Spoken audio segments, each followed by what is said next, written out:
कुछ और लोगों में हिंदुओं में भी हैवान है।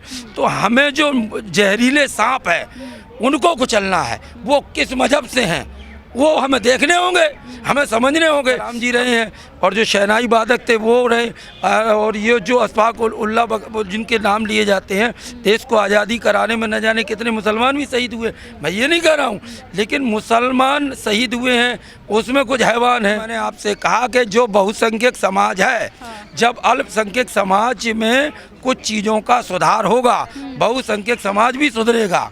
ऐसी बात नहीं है, उसमें सब खराब थोड़ी है। यहाँ जो आए थे बोल रहे थे, इतनी भीड़ में थे, सब नहीं ऐसे थे। मेरे पिता इसके खिलाफ थे। और बोलो, और मेरे पिता ये कहते थे कि अनुसूचित जाति के लोगों के साथ तुझे नहीं घूमना है, उनके साथ नहीं जाना है, उनके साथ नहीं खेलना है, उनका पसीना तेरे लगेगा, उनका थूक तेरे लगेगा, तू आपस में लड़ेगा, हम तुझे घर में नहीं घुसने देंगे। नमस्कार, मैं निधि और इस समय मौजूद हूँ दिल्ली के जंतर मंतर पे। मेरे साथ हैं पंडित अजय शर्मा जी। उनसे बातचीत करेंगे हिंदू राष्ट्र को लेके और तमाम जिस तरीके से अपराध केस हो रहे हैं हिंदू राष्ट्र के शपथ के आड़े में आखिर तमाम तरीके की जिस तरीके से कि यहाँ पे हमने तमाम मुद्दे आपको दिखाए। इनसे बातचीत करके जानेंगे कि आखिर में जंतर मंतर आने की इनको ज़रूरत क्यों पड़ी। सर, जंतर मंतर आने की क्यों ज़रूरत पड़ी? देखिए, बहुत अच्छा सवाल आपने किया पत्रकार महोदय। जंतर मंतर आने की ज़रूरत इसलिए पड़ी कि यहाँ धर्म संसद का नाम मैंने सुना था और यहाँ पर संतों के बारे में बात हो रही थी और संस्कृति की बात हो रही थी। तो भारत का वासी हूँ, भारत में रहने वाला हूँ, भगवान राम का उपासक हूँ, शिव का उपासक हूँ, कृष्ण का उपासक हूँ। तो बात उससे की है, मजहब की है, हमारे धर्म की है, तो हमें आना हमारा बिल्कुल लाजमी था।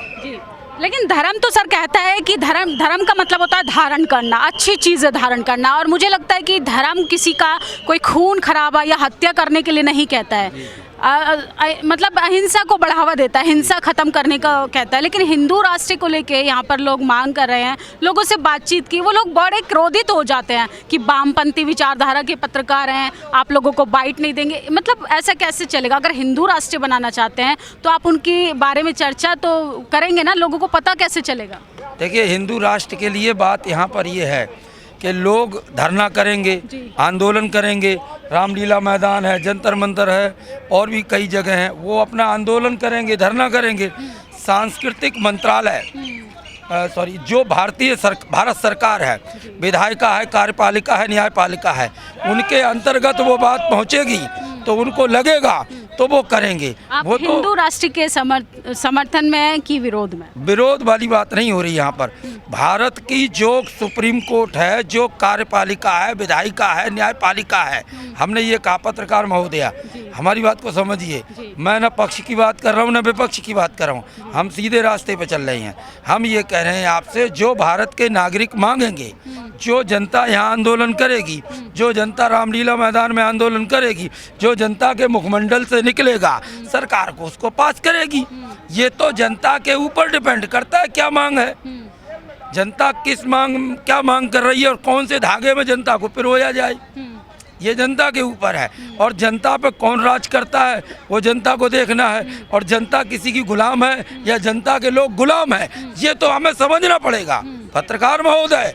ये कैसे तय हुआ कि जनता गुलाम है? किस चीज़ की गुलाम है? मैंने ये नहीं कहा, आपने कहा ना कि उसकी वो करना चाहिए। मैंने क्या जनता हम गुलाम है किसी के, या हमारे कोई गुलाम है, या हमें बेवकूफ़ कोई बनाता है, या हम किसी को बेवकूफ़ बनाते? सवाल यहाँ पर ये था, मैंने इस वजह से कहा पत्रकार महोदय, मैंने आरोप नहीं लगाया। हिंदू राष्ट्र बनेगा तो उसमें ST SC माइनॉरिटी का रिजर्वेशन रहेगा कि नहीं रहेगा? देखिए, ये चीज़ अलग है, ये भी अलग आ रही है। ये तहत उसके सरकार के तहत है, उसमें नियम लागू करे जाएंगे। क्या क्या नियम होते हैं उसमें, जो पहले संविधान के तौर पर देश चलता चला आ रहा है, 75 वर्ष के करीब हो चुके हैं। 75 साल। हाँ, 75 साल हो चुके हैं। तो 75 साल भारत चलता हुआ आ रहा है, जिस संविधान को लेकर, जिन धाराओं को लेकर कोर्ट, सुप्रीम कोर्ट, न्यायपालिका, कार्यपालिका के अंतर्गत, तो उसी आधार पर आगे रहेगा। ये हिंदू राष्ट्र का विषय अलग है, हिंदू राष्ट्र एक अलग हो गया। लेकिन जो लोग भारत के अंदर सब समाज के लोग हिंदू राष्ट्र ही क्यों, भारतवर्ष क्यों नहीं कहा जा सकता? संविधान से चलने वाला भारतवर्ष, ये देश डाइवर्सिटी कंट्री है, तमाम रिलीजन मजहब के लोग यहाँ रहते हैं। देखिए, मैंने भैया पत्रकार महोदया, मैं बोल रहा हूँ, भारत एक लोकतांत्रिक देश है और विश्व में सबसे बड़ा देश है लोकतांत्रिक में, पॉलिटिकल में, और उसके साथ साथ यहाँ सब समुदाय के लोग रहते हैं, सबका सम्मान है, आस्था के सबका सब अपना अपना कहें, किसी को कोई मानसिक और शारीरिक और सामाजिक चोट देने का कोई अधिकार ही नहीं है। अपने यहाँ नियम ही ऐसा है। अपने यहाँ अब्दुल कलाम भी राष्ट्रपति हैं, हमीद अंसारी भी रहे राष्ट्रपति, उपराष्ट्रपति अब्दुल कलाम जी रहे हैं, और जो शहनाई वादक थे वो रहे, और ये जो अशफाक उल्ला जिनके नाम लिए जाते हैं, देश को आज़ादी कराने में न जाने कितने मुसलमान भी शहीद हुए। मैं ये नहीं कह रहा हूँ, लेकिन मुसलमान शहीद हुए हैं, उसमें कुछ हैवान हैं, कुछ और लोगों में हिंदुओं में भी हैवान है। तो हमें जो जहरीले सांप है उनको कुचलना है। वो किस मजहब से हैं वो हमें देखने होंगे, हमें समझने होंगे। हम अगर वस्त्र पहनते हैं तो हमारे देश में लोग क्या करते हैं, 80% अब, पहले लोग क्या करते थे 30 साल पहले, कपड़ा हिला के यूं झाड़ के तब बदन पर डालते थे। इसका मतलब है आस्तीन में सांप, कोई आस्तीन में सांप नहीं होना चाहिए। मतलब किसी कपड़े में कोई कीड़ा मकोड़ा ना हो, उसको झाड़ दो।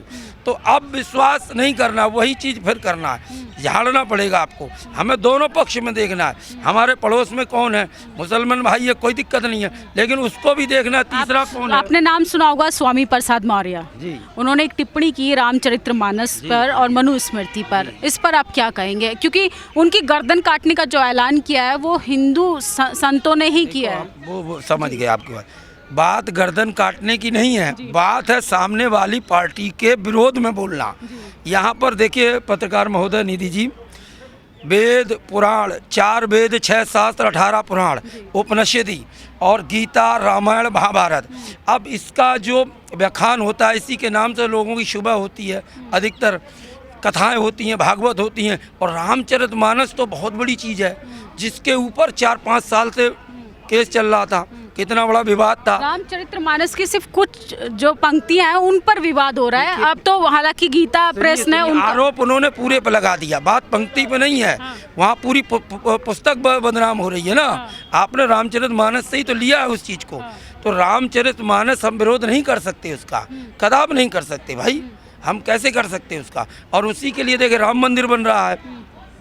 स्वामी प्रसाद मौर्य जी ने कहा है, संतों को बुरा लगेगा, जो भक्त होंगे बुरा लगेगा, अनुयायी है जो बुरा लगेगा। आपने कहा रामचरितमानस पे सवाल खड़ा नहीं होना चाहिए, मानते हैं वो धार्मिक ग्रंथ है, लेकिन संविधान के पक्ष में भी तो कुछ लोग नहीं है। किसी को संविधान अच्छा लगता है, किसी को बुरा लगता है, सबको अपना मत रखने का अधिकार है। वो तो उनको जो मत रख रहा है, जिसका सही है वो आगे जा रहा है, उसके लोग पक्ष में, सरकार भी पक्ष में होती है, राज्य सरकार भी पक्ष में होता है, केंद्र सरकार भी पक्ष में होती है। ऐसा नहीं है पत्रकार महोदय, सब अंधे थोड़ी बैठे हैं, सब हिंदू राष्ट्र बनाने वाले। हमारे भारत के अंदर पत्रकार महोदय जैसे सैनिक बल है, थल सेना है, जल सेना है, वायु सेना है, सभी समुदाय के लोग हैं। अध्यापक हैं, सभी समुदाय के लोग हैं। डॉक्टर हैं सरकारी, सभी समुदाय के लोग हैं। वैज्ञानिक हैं, सभी समुदाय के लोग हैं। बॉलीवुड में फिल्म कलाकार हैं, सभी समुदाय के लोग हैं। कौन कहता किस समुदाय के नहीं है? खाना पीना, अयोध्या में राम मंदिर है, मुसलमान भाई हमारा वहाँ 25% दुकान किए है, उसके सामान से, उसकी दुकान से लोग सामान लेते हैं। सर आज़ादी के 75 साल बाद भी बच्चा, दलित बच्चा मटके का पानी नहीं पी सकता, घोड़ी नहीं चढ़ सकता। नहीं पत्रकार महोदय देखिए, ये 1-2 जगह बातों को करके और उसको पूरा फैला के, लेकिन सामाजिक कुरीतियों पे तो बात होनी चाहिए ना। रामनाथ कोविंद जी कौन थे, वो और लोग कौन थे? 23 मंत्री अभी बने, बहुत सारे लोग हैं। यहाँ भी मैंने देखा दिल्ली प्रदेश में कोई, किसी समाज के एक व्यक्ति को राष्ट्रपति बनाने से उसके समाज की स्थिति थोड़ी ना सुधरने वाली। समाज को लिए काम होता है। अभी देखिए अम्बेडकर जी के लिए मौजूदा सरकार ने बहुत काम किया है। लोग विरोध करते थे, मंदिरों में जाने के लिए लोग विरोध करते थे, सब जाते हैं। पत्रकार महोदय 1-2 जगह ऐसा हुआ है, उससे सुधार कर भारत धीरे धीरे सुधर रहा है। ऐसी बात नहीं, मैं कहता हूँ लोग, आप जो सुनना चाहती हूँ मैं जवाब दे देता हूँ। मेरे पिता इसके खिलाफ थे, और बोलो, और मेरे पिता ये कहते थे कि अनुसूचित जाति के लोगों के साथ तुझे नहीं घूमना है, उनके साथ नहीं जाना है, उनके साथ नहीं खेलना है, उनका पसीना तेरे लगेगा, उनका थूक तेरे लगेगा, तू आपस में लड़ेगा, हम तुझे घर में नहीं घुसने देंगे। अभी भी आप ऐसा करता तो मतलब सुनो मैं आपका जवाब ला रहा हूँ पत्रकार महोदय।